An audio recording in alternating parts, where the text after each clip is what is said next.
आज का जो हमारा टॉपिक है वो क्या है? प्लेटो। क्या है? प्लेटो। देखो भाई, बहुत सारे प्लेट्यू बोलते हैं पर प्लेट्यू नहीं होता। ओरिजिनल जो इंग्लिश स्पेलिंग वर्ड इसको बोला जाता है वो प्लेटो बोला जाता है। क्या बोला जाता है? प्लेटो। अब देखो,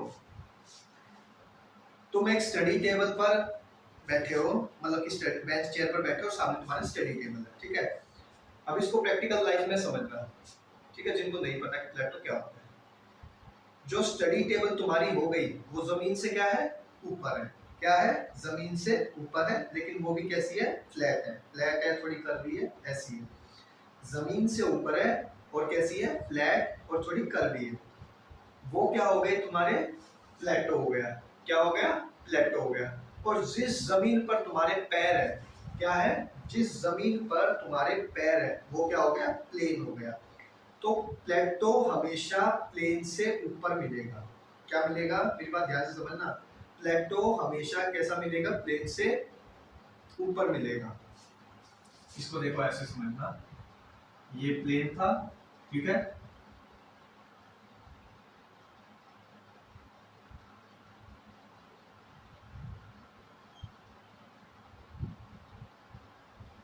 और ये क्या हो गया तुम्हारा? प्लेट। क्या हो गया? जो ये पर्टिकुलर एरिया था ये तो क्या हुआ? प्लेन हो गया। और जो ये था वो क्या हो गया तुम्हारा? प्लेटो हो गया। क्या हो गया? प्लेटो हो गया। ठीक है, अब बुक लैंग्वेज पे आ जाते हैं।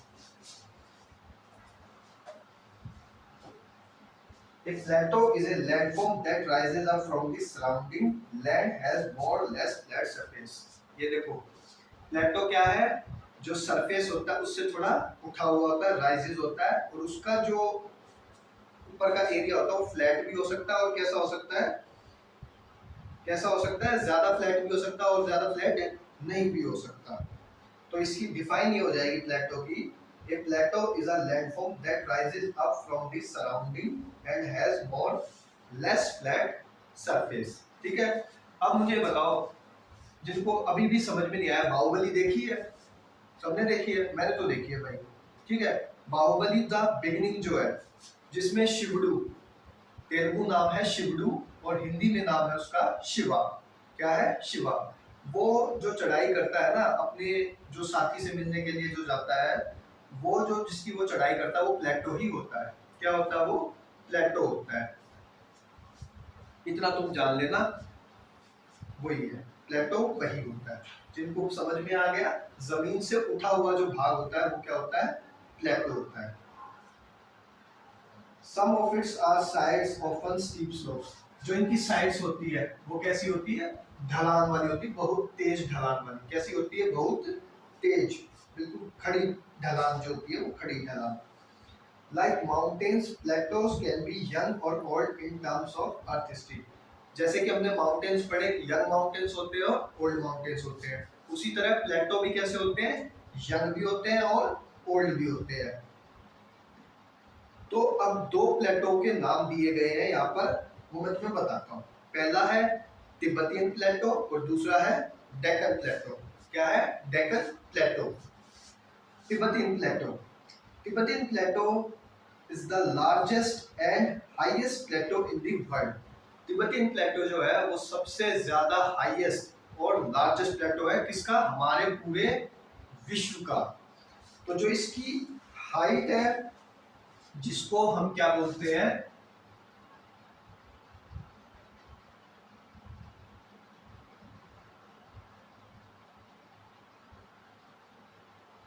इसको हम अलग से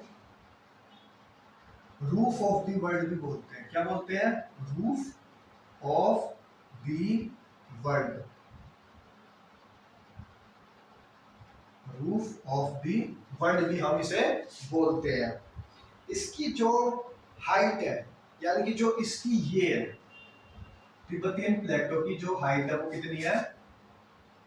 4500 मीटर। कितनी है? 4500 मीटर तिब्बतियन प्लेटो की। और जो इसकी चौड़ाई है, विड्थ जो हो गई, जो इसकी विड्थ हो गई वो कितनी है? 2500 किलोमीटर। कितनी है? 2500 किलोमीटर। और बुक ने बताया है कि ये इतनी ही चौड़ाई है जितनी कि चंडीगढ़ से लेकर कन्याकुमारी की होती है। अगर तुम चंडीगढ़ से कन्याकुमारी तक जाते हो तो उतना ही जो इसकी विड्थ है वो क्या है? तिब्बतियन प्लेटो की है। तो तिब्बतियन प्लेटो की जो हाइट है वो है 4500 मीटर और जो इसकी विड्थ है 2500 किलोमीटर। आई बात समझ में? ठीक है, तो ये था हमारा तिब्बतियन प्लेटो। अब बारी आती है डेक्कन प्लेटो की। किसकी बारी आती है? डेक्कन प्लेटो। डेक्कन प्लेटो भारत में है और ये महाराष्ट्र से नीचे स्टार्ट हो जाता है। थोड़ा बहुत पोर्शन महाराष्ट्र में भी आता है और महाराष्ट्र से नीचे ये स्टार्ट हो जाता है। तो डेक्कन प्लेटो साउथ में देखने को मिलता है, साउथ इंडिया में, और थोड़ा सेंट्रल पार्ट में भी देखने को मिलता है, मध्य में देखने को मिलता है।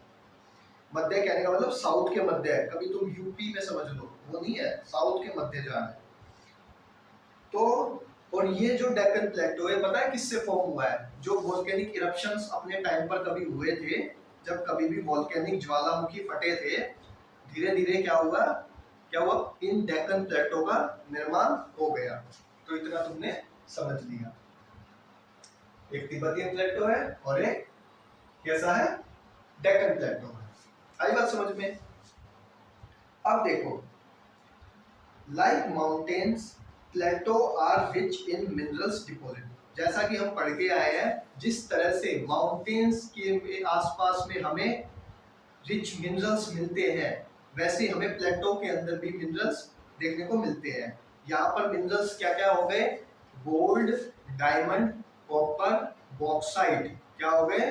गोल्ड, डायमंड, कॉपर, बॉक्साइट और मैंगनीज। क्या हो गया? मैंगनीज। मैंगनीज क्या हो गया? Manganese. As a result, mining is the major activity on plateau। इसीलिए सबसे ज्यादा जो खनन किया जाता है, इसीलिए सबसे ज्यादा जो खनन किया जाता है वो कहाँ किया जाता है? प्लेटो में। प्लेटो के पर किया जाता है। कहाँ किया जाता है? प्लेटो में ही किया जाता है, क्योंकि वहां पर रिच मिनरल्स देखने को मिलते हैं। अब तुम्हारा यहाँ पर ये क्वेश्चन आया होगा कि मिनरल्स फॉर्म कैसे होते हैं। देखो भाई, हमारी जो अर्थ है उसके अंदर लावा जनरेट रहता है, ठीक है। टाइम टू टाइम कुछ ऐसे इरप्शंस होते हैं जिससे वो खुद मिनरल्स बना लेता है, और जब प्लेटो के अंदर वो किस समहाउ चले जाते हैं, और जब हम एक प्रॉपर टाइम पर जब वो बन जाते हैं, मतलब कि कच्चे हो, पक्के हो, यूजेबल होते हैं, तो हम उन्हें खनन करके निकाल देते हैं। एक तो हम उन्हें खनन करके निकाल लेते हैं, या फिर जब कभी भी इरोजन होता है। क्या होता है? इरोजन। समहाउ कभी भी इरोजन हुआ तो हमारा काम किसने आसान कर दिया? इरोजन। यानी कि अब हमें कम खोदना पड़ेगा, तो माइनिंग करके भी प्लेटो के अंदर से मिनरल्स हम निकालते हैं। फॉर एग्जाम्पल अब कुछ नाम दिए भाई जहां माइनिंग होती है। For example the East Africa plateau is famous for gold and diamond. जो हमारा ईस्ट अफ्रीका हो गया,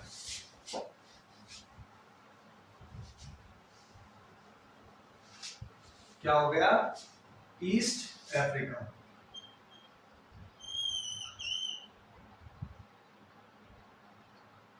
तो ईस्ट पार्ट ये होता है, मैंने तुम्हें बताया था राइट हैंड की साइड का होता है हमेशा, हमेशा क्या होता है? ईस्ट पार्ट होता है। तो ईस्ट पार्ट में हमें अफ्रीका के अंदर सबसे ज्यादा क्या देखने को मिलता है? गोल्ड देखने को मिलता है और डायमंड देखने को मिलता है। यानी कि इनकी जो माइनिंग होती है अफ्रीका में वो सबसे ज्यादा की जाती है। इन इन इंडिया, इंडिया में क्या है भाई? Huge reserves of iron, gold and manganese are found in Chota Nagpur Plato. India में हमें क्या देखने को मिलता है? आयरन हो गया, मैंगनीज हो गया और कोल हो गया। इसकी जो खुदाई या माइनिंग की जाती है वो सबसे ज्यादा की जाती है। अब छोटा नागपुर इंडिया में कहां पर है वो मैं बताता हूँ।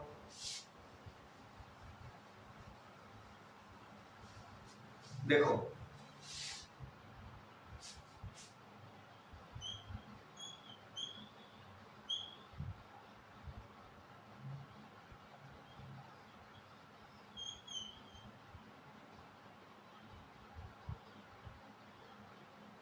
ये देखो भाई इंडिया है, ठीक है।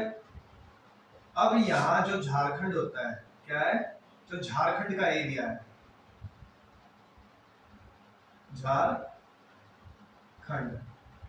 झारखंड का एरिया होगा। यहाँ पर इंडिया का छोटा नागपुर प्लेटो है, क्या है, इंडिया का छोटा नागपुर प्लेटो है।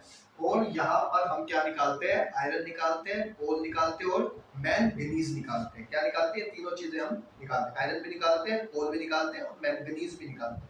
और एक बात और ध्यान रखना, इंडिया में जो माइनिंग होती है मोस्टली तो झारखंड में ही होती है, ठीक है, सबसे ज्यादा गाँव होती है झारखंड में ही होती है। और उसके आजू बाजू एरिया जो मिलते हैं, लगते हुए जो मिलते हैं, वहां पर भी क्या होती है, खुदाई होती है। जैसे आपका उड़ीसा हो गया, और क्या हो गया, छत्तीसगढ़ हो गया, थोड़ा सा यूपी का पार्ट हो गया, बिहार का पार्ट हो गया, तो वहां पर भी क्या होती है, माइनिंग होती है।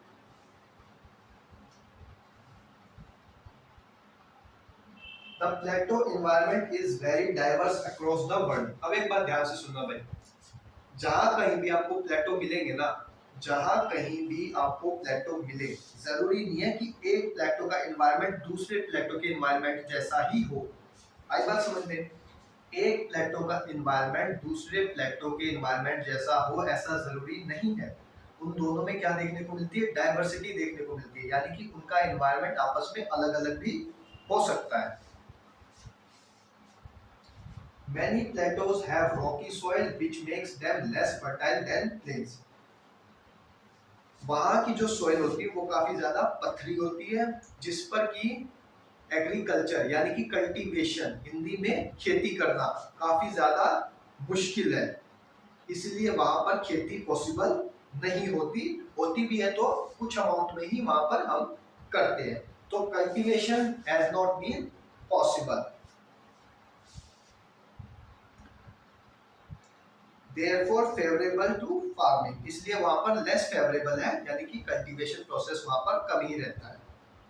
An exception is that of lava plateaus is formed through volcanic activity as through have a rich black soil। लेकिन एक्सेप्शन भी है, यानी कि जहां कुछ होता नहीं, जब कह दिया कि ये मना है, लेकिन कुछ ऐसा एक्सेप्शन निकल के आता है कि हाँ भाई ये हो जाता है। तो लावा जहां पर निकलता है उसके आसपास का जो पठारी क्षेत्र होता है, डेक्कन प्लेटो जो होता है, वो कैसा होता है, उसकी वजह से वहां की जो सॉइल होती है वो कैसी होती है, ब्लैक सॉइल। कैसी हो जाती है, ब्लैक सॉइल। और ब्लैक सॉइल हमें पता है कि सबसे फर्टाइल सॉइल मानी जाती है। कैसी मानी जाती है, सबसे फर्टाइल सॉइल वो मानी जाती है। इसीलिए हम एक एक्सेप्शन के तौर पे ये रखते हैं कि लावा जहां पर बर्स्ट होता है, जहां पर लावा निकलता है, वहां की जो सॉइल होती है वो काफी ज्यादा फर्टाइल होती है प्लेटो एरिया में, तो खेती करना पॉसिबल है। Plateaus are also home to many spectacular waterfalls। जो हमारे प्लेटो होते हैं उन पर सबसे ज्यादा वाटरफॉल हमें दिखाई देने को मिलता है। एक तरह से घर ही होता है प्लेटो, यानी कि जितने भी वाटरफॉल तुम्हें दिखाई देने को मिलते हैं वो कहां पर देखने को मिलते हैं, प्लेटो पर ही देखने को मिलते हैं। जैसा कि मैंने तुम्हें बाहुबली के शिवडू का एग्जांपल तुम्हें दिया, ठीक है। अब कुछ भाई प्लेटो के नाम दे रखे हैं, वो तुम्हें याद करने पड़ेंगे। कुछ हो सके तो 3 नाम तो तुम याद रखो, ज्यादा नहीं, 3 नाम याद रखना। एक तो बताता हूं आगे, जोग फॉल्स ही हो गया, जोग फॉल जो कि कर्नाटका में। पहला है the Victoria Falls on the Zambezi river in southern Africa. Victoria Falls है जो कि कहां पर है, जाम्बेजी रिवर पर है, और कहां है, साउथर्न अफ्रीका के पार्ट में है। दूसरा कुंड्रू फॉल्स है जो कि सुबर्णिका रिवर है, कहां पर है, छोटा नागपुर प्लेटो यानी कि झारखंड में। कहां पर है, झारखंड में। तीसरा है जोग फॉल्स। जोग फॉल्स कहां पर बताया मैंने तुम्हें, कर्नाटका में बताया। रिवर जो है वो है श्रावती रिवर। कौन सी है, श्रावती रिवर पर हमें क्या देखने को मिलता है, जोग फॉल देखने को मिलता है। और ऐसे ही अलग अलग वाटरफॉल्स होते हैं जो, अब ऐसा तो नहीं 3 ही वाटरफॉल दिखाई देने को मिलेंगे। सबसे बड़ा विश्व का जो होता है वो है विक्टोरिया फॉल्स, ठीक है। इंडिया में कौन सा है, जोग फॉल्स। ये 2 बातें याद रखना, विक्टोरिया फॉल्स और जोग फॉल्स, ये 2 बातें ध्यान रखना। द नोहालिका फॉल्स जो कि फिगर 3.7 में हमें दिखाया गया है, drop down 340 metre from the Cherampur plateau, जो कि कितने ऊपर से गिरता है, 340 मीटर से ऊपर से वो गिरता है। तो इस तरह से आज हमने प्लेटो के बारे में डिस्कशन किया कि किस तरह से प्लेटो प्लेन एरिया से थोड़े ऊपर होते हैं, ठीक है, थोड़े नहीं, अच्छे खासे अच्छे ऊपर होते हैं, ठीक है। एक नॉर्मली प्लेटो 300 मीटर से अबव अगर वो है, 300 से 1000 के बीच में, तो वो एवरेज है। अगर वो 1000 से 2000 तक चला जाता है तो वो प्लेटो बड़ा माना जाता है।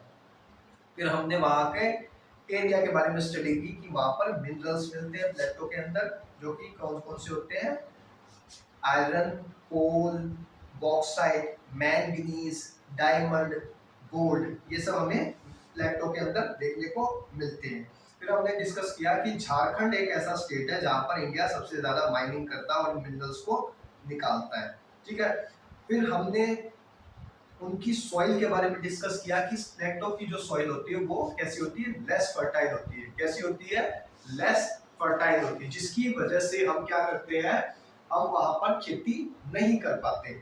लेकिन एक एक्सेप्शन है, वो एक्सेप्शन क्या है कि जो ब्लैक सॉइल होती है, जो लावा बर्स्ट होने की वजह से प्लेटो के आसपास हमें देखने को मिलती है, उसकी हेल्प से वहां पर कल्टीवेशन प्रोसेस थोड़ा सा हो जाता है।